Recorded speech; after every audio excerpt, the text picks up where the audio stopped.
We're driving a 2022 Toyota Venza. Coming up, we're going to tell you the feature in the Venza that makes this one of my daughter's favorite SUVs. But first, information explosion.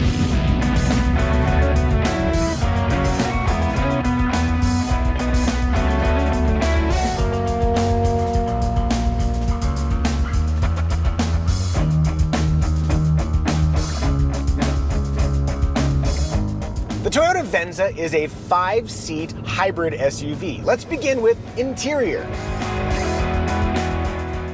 The interior has a few unique material choices, which makes me like it.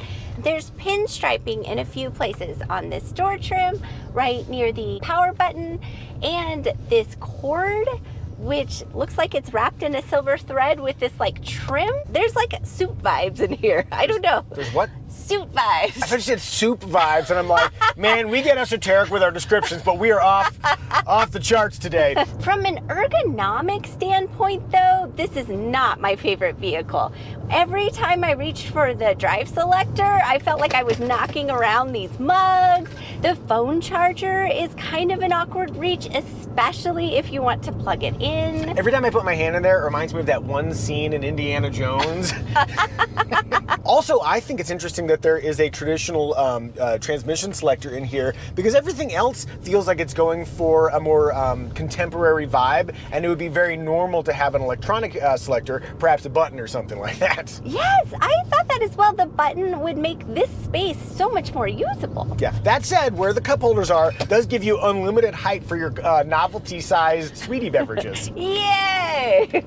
Oh, and there's also a little insert that you can pop in there in case you have a shorter beverage and you want access. I think Toyota was watching Straight Pipes videos about their small coffee cups and wanted to accommodate. Also, I think the Cobra Commander would dig this infotainment area. Venza! That was loud, but that is the only way to do the Cobra Commander voice. I often note that Toyota and Lexus vehicles have very comfortable seats, and I am finding that to be the case here. Real lack of pressure points, decent lateral support. When you drive, I really appreciate the lateral support. Mm-hmm. In terms of space, obviously we fit fine up front. Moving to the back seat, headroom is fine for me. I'm 5'10" with a long torso. If I was a taller person, it might be a little bit dicier, but a lot of knee room, plenty of leg room. The seat backs do recline to a single position. The new CR-V has like 8 points of recline. Honestly, I don't need that many points of recline. Like, comfortable and more comfortable, that's fine by me.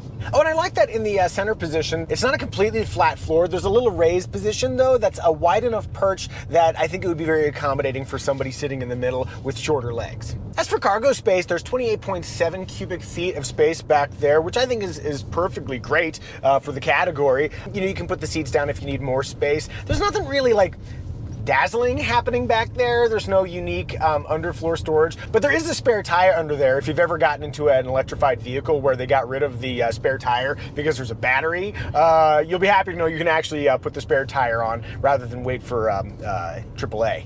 Child, how is it getting in and out of this vehicle? There's not like a step, but I think the car's low enough that it's easy to get in and out. Good commentary. And also, what about getting the car seat in and out? Any issues, sweetie?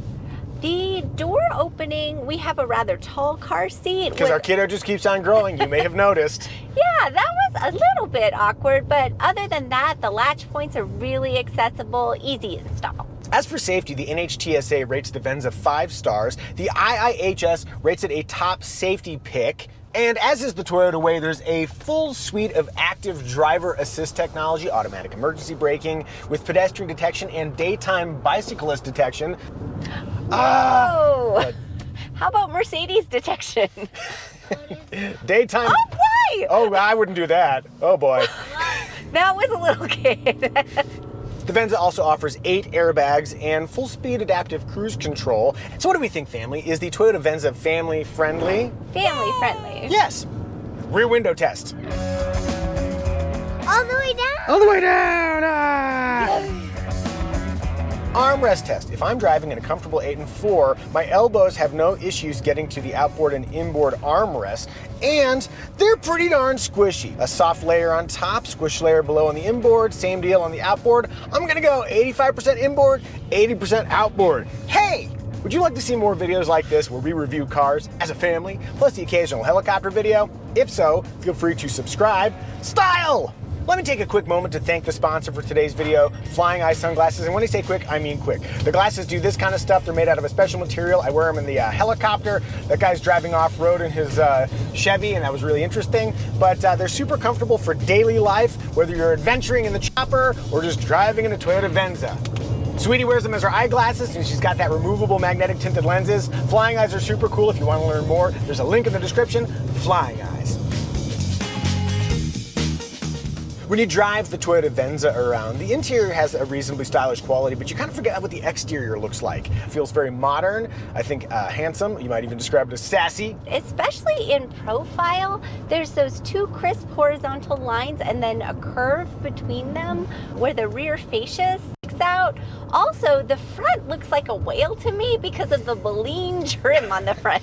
Everybody quick Google baleen so you know what we're talking about. You know that part on a whale with the lines? That's kind of what it's got going. I hope I'm pronouncing that correctly. Feel free to correct me. Yeah, if you're not, they will let you know. Yes. From a functional standpoint, if you want roof rails, you'll need to upgrade up from the base LE trim. But yeah, overall, I think the Toyota Venza has a nice style, but that's just what we think. What do you think? Do you like the Toyota Venza's styling? If no, if so, tell us in the comment section. In motion! A few weeks back, we drove a Toyota Highlander, and I noted that its prime tone when driving was inoffensiveness, and I'm finding this to be very similar in feel. I think it rides quite comfortably, it's reasonably quiet, it is not particularly fun to steer. I'm not getting a lot of information through the steering wheel, and when you push it, it's not like there's a lively spirit in handling, but I don't think any of those are the goals. I think what you really want is kind of predictable and generally pleasing, and I think it hits those marks. The Venza that we're driving here, which is a hybrid, has some of that weird hybrid brake feel. Okay, I'm just gonna come to a stop here and see if I can come to a smooth stop. The feel isn't awesome, but I bet maybe I can bring it to it. Yeah. I'm proud of myself because I came to a smooth stop. That's a pretty smooth stop, but how it feels while you're doing it isn't my favorite. Oh, and this is a good opportunity, needless full throttle acceleration.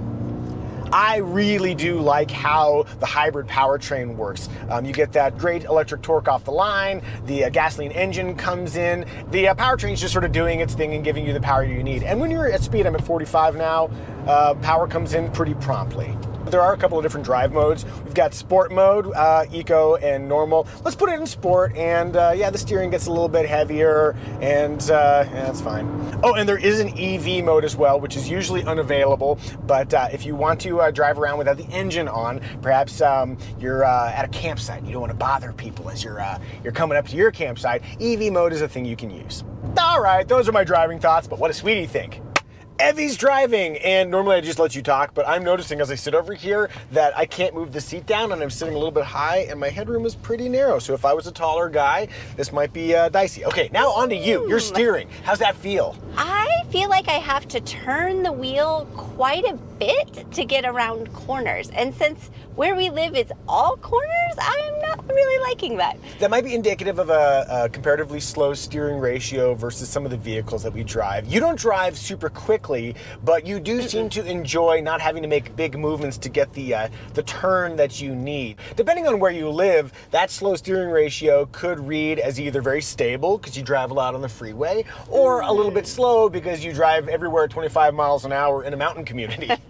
Visibility thoughts? I feel like I can see out all sides, including over my left shoulder, which is often problematic because I'm just 5'2", so I sit rather far forward. Anything else jump out to you while we drive around? I really like driving this thing from a stop and up hills. Might be the hybrid powertrain, but I feel like it's zippy enough for me. One, you have a hybrid powertrain, so it's got an electric motor, which makes immediate power. And two, we just drove a Honda HR-V, which is among the slowest vehicles off of a stop that you could drive. So you have a double whammy of prompt electric torque and a very slow comparison car. But you're right, I think off the line there, it feels good. So overall, do you feel comfortable driving the Toyota Venza? I do. Sweetie feels comfortable. I'm getting in the driver's seat.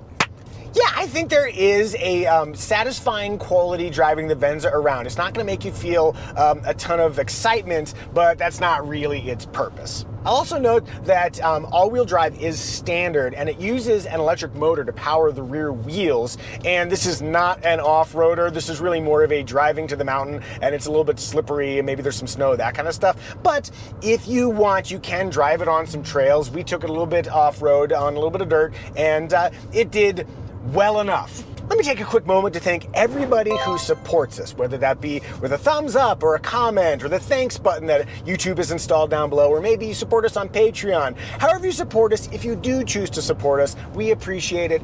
Thank you. Thank you. Onward to emotion factor.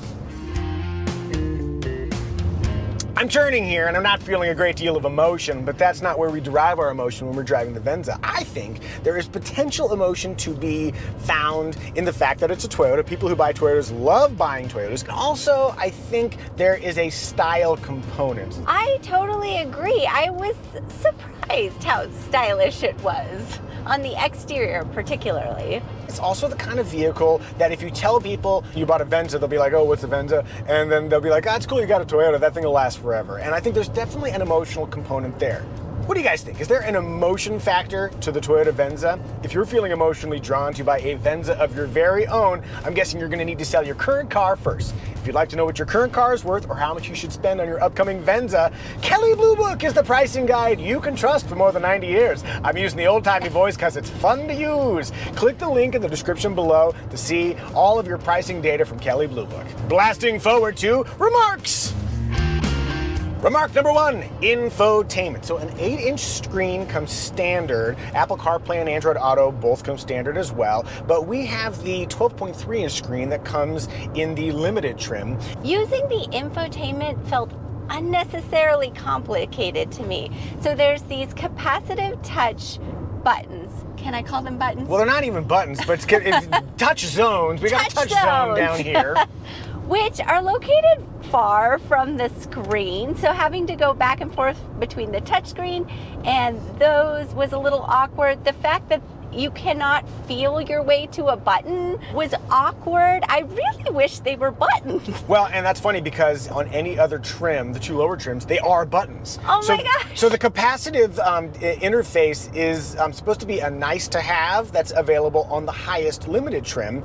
I think it is actually a worse interface. What we have here is kind of interesting because previous Toyota interfaces were very, very simple, but generally easy to use. And then the new one that we've experienced, for example, when we drove the Toyota Tundra, we really like that interface. It's crisp, clean, easy to use. This is actually somewhere in between, and I suspect that when Venza is due for a mid-cycle update, they're going to go to that new infotainment interface, and I think that will be a step up. Will they give us a knob? I want knobs. Sweetie loves a knob. Oh, hey! Hello, Iguana. I wonder why you're here.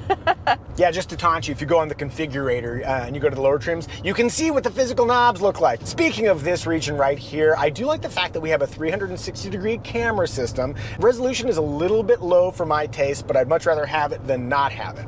By the way, that 360 cam only comes on the limited trim, the fanciest one. Another limited trim exclusive is this digital rear view mirror, which is actually, I think, pretty darn cool because it's possible to load up the cargo area and not be able to see behind you, and knowing that you can see behind you, especially when you've got a kid that might be underfoot, that's a really nice feature. In the beginning of the video, I teased that we were going to tell you a feature that makes this one of my daughter's favorite SUVs. It is the Stargaze Panoramic Roof. It's a fun name, but what it is, it's an electrochromic roof. It's only included as an option for $1,400 on the highest limited trim. When you buy the Venza and you bring it home and you want to dazzle your neighbors, this will do it. You push a single button and it goes from opaque to clear. It's really cool. The last time I had this kind of technology, I was flying on a Boeing Dreamliner, and the windows were electrochromic. And I think it's particularly amazing that they also include a physical sunshade, because there are so many vehicles we drive now, mostly EVs, that have a glass roof with no shade whatsoever and no electrochromic function. $1,400 ain't cheap, but that is very cool.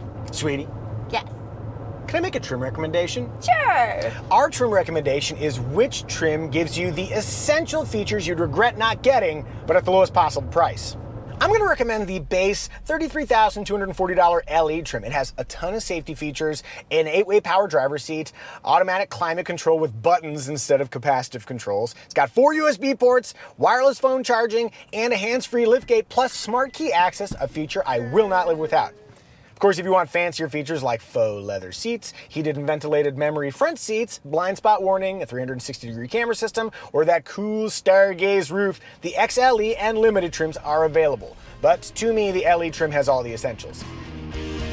As for competitors, we're talking about 5-passenger hybrid SUVs. Interestingly, the Honda CR-V is a compact SUV, and this is labeled as a midsize, but the CR-V actually has more interior volume than the Venza we're driving. Nonetheless, Honda CR-V Sport Hybrid is one, a Hyundai Santa Fe Hybrid is another. I might also throw in the Kia Sorento Hybrid if you want something that's of similar size but also has a third row.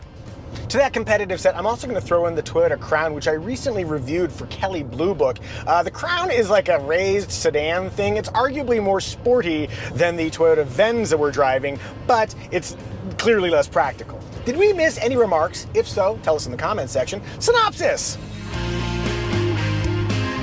In thinking about the essence of the Toyota Venza, it is a sensible choice wrapped in a sassy wrapper. To me, it is the, what are these snacks you got in here? These are the little lentils? Mighty Lil Lentils. Go ahead and hold those, sweetie. Lentils, a very sensible snack. But look at that fun pink wrapper. Yeah, that's nice. Family, I think we've done a good job reviewing the Toyota Venza. May I have a 5 and a 5? Lentil 5. And you, come get your high five. Ah!